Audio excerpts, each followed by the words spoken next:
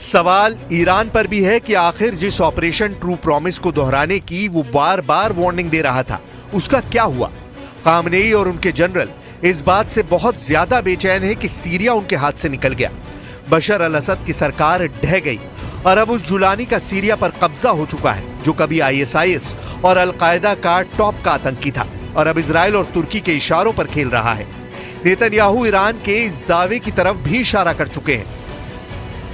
Benjamin Netanyahu दो बात कह चुके हैं। पहली ये कि इजराइल अब जुलानी की सरकार के साथ संबंध बनाना चाहता है और दूसरी बात ये कि बशर अल असद की सरकार इसलिए गिरी क्योंकि इजराइल ने हिजबुल्ला और ईरान के खिलाफ एक्शन लिया।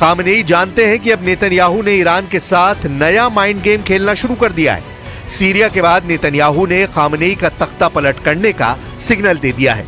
नेतन्याहू ने ईरान के लोगों से क्या कहा, बहुत गौर से देखिएगा। You know what this regime is truly terrified of? It's terrified of you, the people of Iran. And one day, I know that, one day this will change. One day Iran will be free. Netanyahu की इसी बात ने Iran में trigger दबा दिया है। Khamenei अपने जनरलों और सलाहकारों के साथ लगातार मीटिंग कर रहे हैं और फिर रेवोल्यूशनरी गार्ड्स के जनरल हुसैन सलामी की तरफ से ऐसा बयान आया कि ईरान अब इजराइल को सीरिया में दफन कर देगा।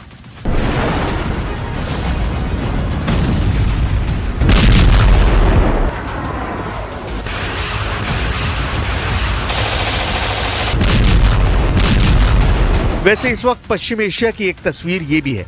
इजराइल लगातार फिलिस्तीन की आजादी को गाजा में दफन कर रहा है। खंडर बन चुका गाजा लगातार सैकड़ों इंसानों की मौत का गवाह बन रहा है। लाखों लोग भूख से परेशान हैं।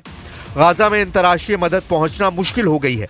गाजा में जारी हुए ताजा आंकड़े बताते हैं कि अब तक इजराइल की बमबारी में 45,000 लोगों की मौत हो चुकी है।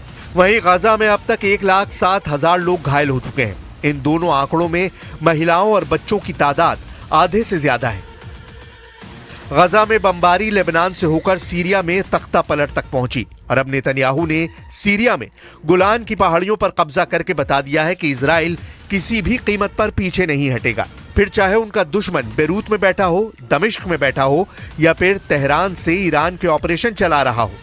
इसीलिए तारतूस का धमाका बहुत खतरनाक बताया जा रहा है। इस धमाके ने सीरिया में भूकंप ला दिया, लेकिन इसके बड़े बड़े झटके अब तेहरान से लेकर अम्मान और बगदाद से लेकर रियाद तक महसूस किए जा रहे हैं।